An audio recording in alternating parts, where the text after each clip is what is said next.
Salut tout le monde. Aujourd'hui, je vous présente le meilleur film de fin du monde de cette année, Silent Zone.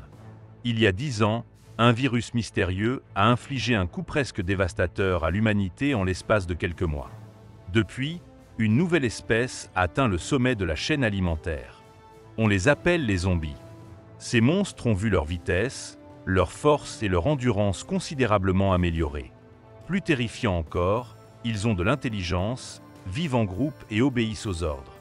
Partage immédiatement cette vidéo avec ton ami et abonne-toi. Cet homme s'appelle Cassius, un guerrier de l'apocalypse expérimenté. La fille qui l'accompagne s'appelle Abby, de son nom complet Abigail. Il y a 10 ans, la jeune Abby a été poussée dans une impasse par sa mère, devenue zombie. Au moment crucial, Cassius est intervenu. Depuis ce jour, elle a toujours eu un fardeau à porter. La longue cohabitation a fait que Cassius, sans s'en rendre compte, l'a considérée comme sa fille et lui a transmis tous ses savoirs. Ensemble, ils ont voyagé à travers de nombreux camps de survivants humains. Sous l'apocalypse, l'humanité reste toujours déchirée, manipulant, conspirant, cherchant désespérément à conserver les rares pouvoirs qu'elle a. Chaque fois qu'il cherchait un endroit où s'installer, il finissait toujours par repartir déçu.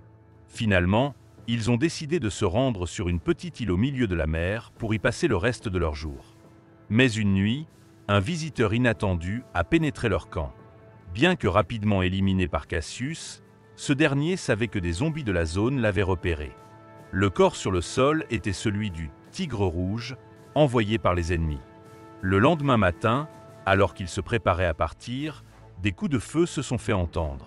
Très vite, ils ont trouvé un homme attaquant des zombies près d'un véhicule dans une ancienne mine. Alors qu'il combattait un zombie derrière lui, Abby s'apprêtait à tirer pour l'abattre. Cassius, espérant qu'elle fasse preuve de prudence, s'est retrouvé ignoré par cette jeune fille sûre d'elle. Elle tua le zombie, mais aussi l'homme dans le processus.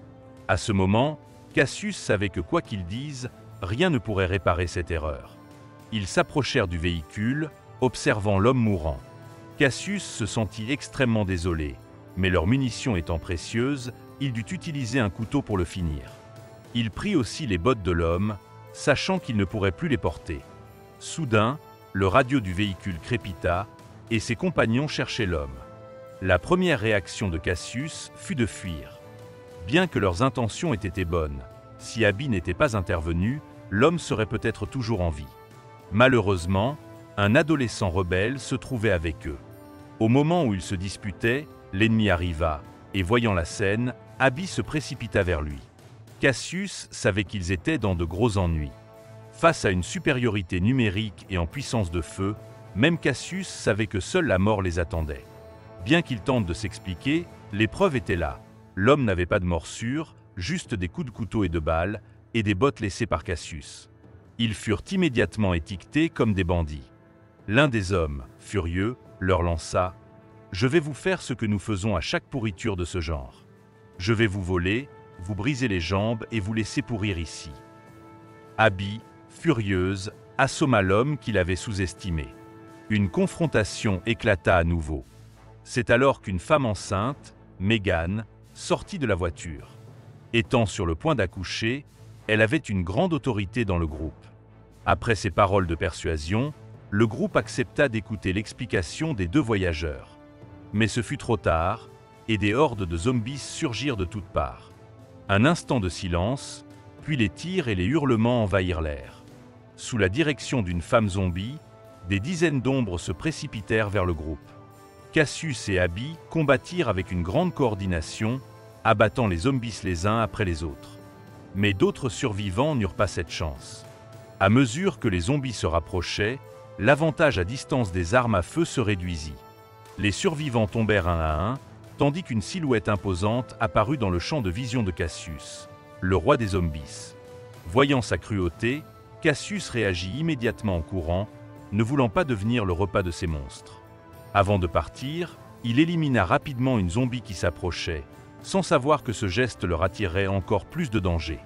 Le roi des zombies s'approchait de sa compagne morte, furieux, et poussa un hurlement strident. Cassius et les autres prirent leur voiture pour s'échapper. Après une série de batailles, ils perdirent une grande quantité d'armes et de munitions. Ils trouvèrent refuge dans une communauté abandonnée où Cassius avait vécu autrefois. Là, ils découvrirent une maison relativement sûre. Mais les cadavres de la mine se relevèrent à leur tour pour rejoindre le roi des zombies dans sa chasse. Le groupe se rendit à un port où un grand nombre de survivants vivaient en connectant plusieurs navires pour créer une forteresse flottante. Mais en arrivant, Cassius révéla à Megan et David que le voyage prendrait encore 7 jours. Cette révélation fut difficile à accepter pour le couple et des tensions éclatèrent. Lors de leur dispute, ils rencontrèrent de nouveaux dangers et le groupe se retrouva une fois de plus dans une situation périlleuse. Cassius, tout en surveillant la situation, se rendit compte que le danger se rapprochait toujours plus. Alors que la situation devenait de plus en plus désespérée, le groupe parvint à réparer un avion et à la dernière minute, ils s'envolèrent.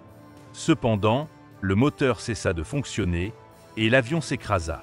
Ils trouvèrent une gare abandonnée, à seulement 2 jours du lac. Pendant la nuit, David, mordillé par un zombie, décida de se suicider pour éviter de devenir un monstre. Mais avant qu'il ne puisse le faire, il fut sauvé par l'intervention de Cassius.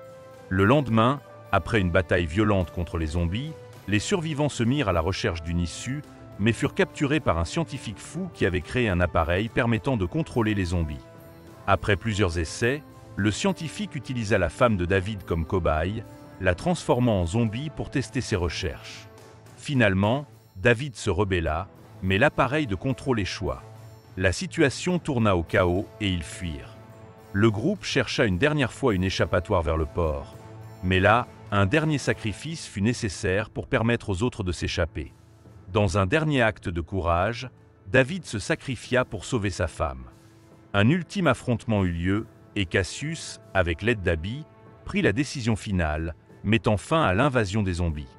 Le groupe se rendit à leur dernière destination, un havre de paix recherché, mais à quel prix? Un monde brisé, où la survie était une lutte constante et sans fin. Abonnez-vous à notre chaîne et activez la cloche de notification pour ne plus rater nos prochaines vidéos.